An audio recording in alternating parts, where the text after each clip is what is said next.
গপ্পসপ্পে আমাদের আজকের নিবেদন ভূত বট।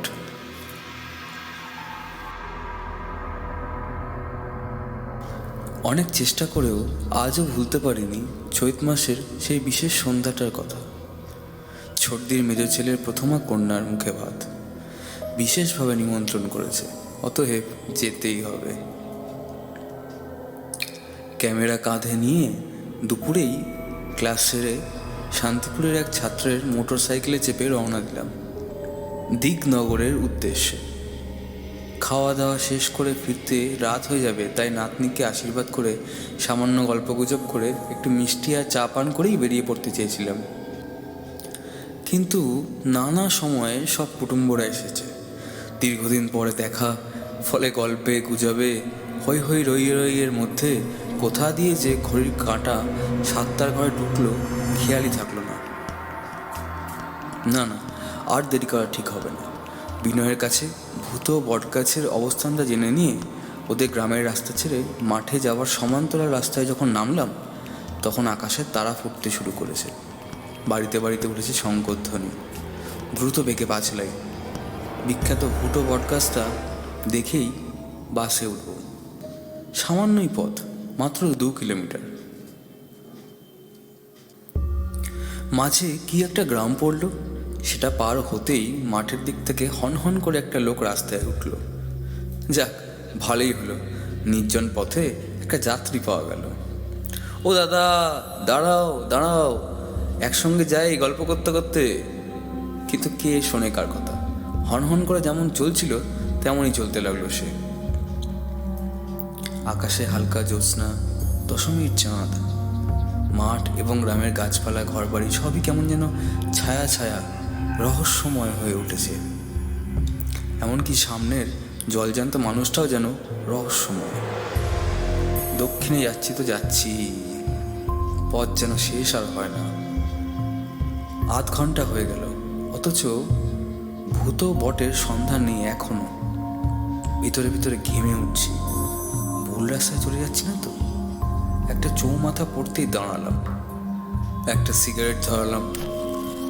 দেখি সেই লোকটাও থেমেছে।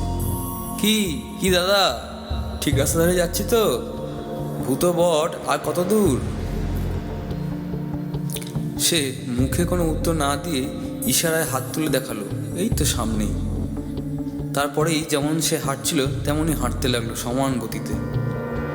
আমিও গতি বাড়ালাম। আরও মিনিট 15 যাওয়ার পরে চোখ পড়ল আরও একটা চৌমাথা। সামনে লোকটা সোজা না গিয়ে এবার আবার মাঠের পথ ধরল।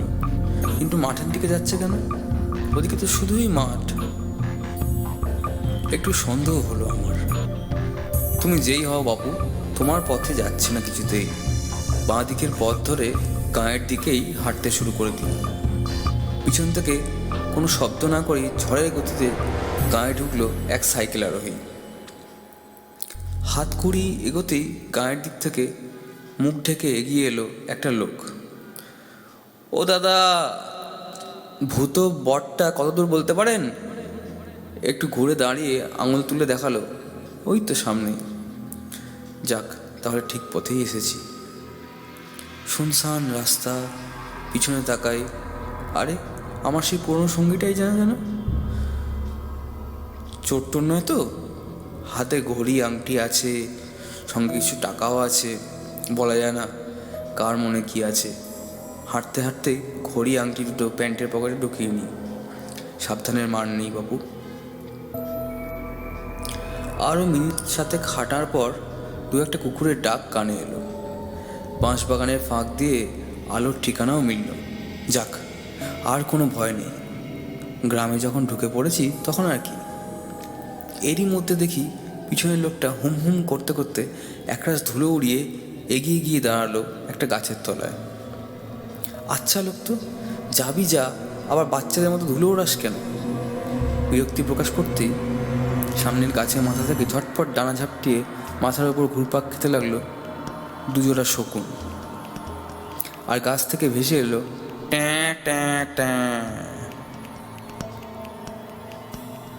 বুকটা এবার সত্যিই দুরু করে উঠল। ওই গাছের তলা দিয়েই যেতে হবে আমাকে, অন্য পথে যাওয়ার প্রশ্নই নেই। কেননা জাতীয় সড়ক এই পূবের দিকেই। ভূত বট না পেলেও চলবে, কিন্তু বাস রাস্তায় যেতেই হবে। আমি থামি পরিস্থিতি মূল্যায়নের জন্য, আর প্রায় সঙ্গে সঙ্গেই গাছের মাথা থেকে ভেসে এলো, একলা পথে সাজবেলাতে কে যায় রে আংটি হাতে, শখ দেখে তার পাচ্ছে হাসি, দেখ না ওলো বিন্দে মাসি। তাহলে কি এটাই সেই ভূত বট? বেশ ছড়াটা তো। মনে মনে হাসলাম। বিন্দে মাসিরা কি জীবিত কালেও মুখে মুখে ছড়া তৈরি করতো? আবার বুদ্ধি এলো মাথায়। ক্যামেরার ফ্ল্যাশটা অন করেই দিলাম শাটার টিপে। ঝলসে উঠলো আলো, আর সেই আলোতে রাস্তার ওপর ঝুলে থাকা বটগাছটার ডালে যা দেখলাম তাতে আমার দেহের সব শক্তি যেন উবে গেল একেবারে। থরথর করে কেঁপে উঠলো আমার পা দুটো। হায়, কি বিপদেই না পড়লাম। ঝোঁকের মাথায় ভূত বট দেখতে এসে দেখলাম সেই ডালে ঝুলছে ফাঁস লাগিয়ে এক গৃহবধূ। চোখ দুটো যেন ঠেলে বেরিয়ে আসছে। এখন এগোবো না পিছোবো, বেশ দ্বন্দ্বে পড়ে গেলাম। দরদর করে ঘামতে লাগলাম। মনে হলো বুঝি অনন্তকাল ধরে দাঁড়িয়ে আছি ভূত বটের সামনে। শেষ পর্যন্ত সামনের দিকে যাওয়ার সিদ্ধান্তই নিলাম। জয় মা কামাখ্যা বলে দিলাম দৌড়। ওই ডালের নিচ দিয়ে যাওয়ার সময় কে যেন ধাক্কা দিল পিছন থেকে। ভীষণ জোরে সেই ধাক্কাতেই আছড়ে গিয়ে পড়লাম কাদের যেন বারান্দায়। সব শক্তি যেন হারিয়ে গেল। ঘেউ ঘেউ করে ছুটে এলো 2-3টে কুকুর। কে কে বলতে বলতে বেরিয়ে এলেন ওই বাড়ির কর্তা। হইচই পড়ে গেল বাড়িতে। আমি সেখানে জ্ঞান হারালাম। মাথায় জল ঢেলে জ্ঞান ফেরালো ওরা। তারপর যা যা ঘটেছিল সবই বললাম। সব শোনার পর গৃহকর্তা বললেন, রাতের বেলায় ওই ভূত বটের তলা দিয়ে কেউ যায় কখনো?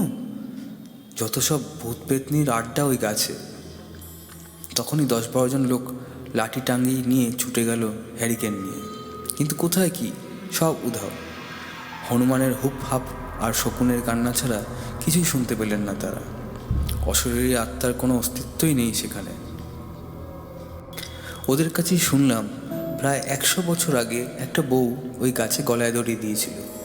সেই থেকেই ভূত বট বা গলায় দড়ি বটতলা বলে কুখ্যাত হয়ে আছে এই বট গাছ। রাতের বেলায় অনেকেই বিপদে পড়েছে এই গাছতলায়। সম্ভবত তার কোনো সদ্গতি হয়নি বলেই আজও সে নানা রূপে ঘোরে এই মাঠে এবং গাছের ডালে ডালে। এখনও অলস মুহূর্তে যখনই ওই দৃশ্যটার কথা মনে পড়ে তখনই কেমন যেন চমকে উঠি আমি। হায়, কি কুক্ষণই না ভূত বট দেখার শখ হয়েছিল। তবে মজার কথা হলো, ক্যামেরাতে যে ছবি নিয়েছিলাম সেই ছবিতে একটা তাঁতের শাড়ি পরা কি যেন ধরা পড়েছিল। অশরীরীদের তো ছবি তোলা যায় না, তাই বুঝি সেই বীভৎস নারী ধরা পড়েনি ক্যামেরায়। পরে হাতিশালায় ছড়ার সেই বিন্দে মাসির খোঁজ নিয়েছিলাম, আর সেই বউটার নাম ছিল নীরু। স্বামীর সঙ্গে ঝগড়া করে অভিমান করেই সে গলায় দড়ি দিয়ে শাস্তি দিতে চেয়েছিল তার স্বামীকে। কিন্তু প্রতিশোধ নিতে গিয়ে নিজেও যে হারিয়ে যাবে চিরতরে এটা ভাবেনি নীরু।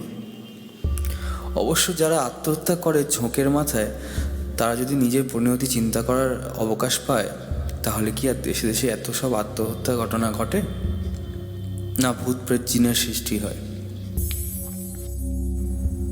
নীরুবালা এবং বিন্দে মাসির গয়ায় গিয়ে পিণ্ডদানের বাসনা থাকলেও আজ অবধি গয়ায় যাওয়া হয়নি। কোনো সহৃদয় ব্যক্তি যদি গয়ায় যান তবে ওই দুজনের পিণ্ডদান যেন করেন দয়া করে, এটাই আমার অনুরোধ। আর গতকাল ওরা নরক যন্ত্রণা ভোগ করে বেড়াবে গাছে গাছে, পাতায় পাতায়।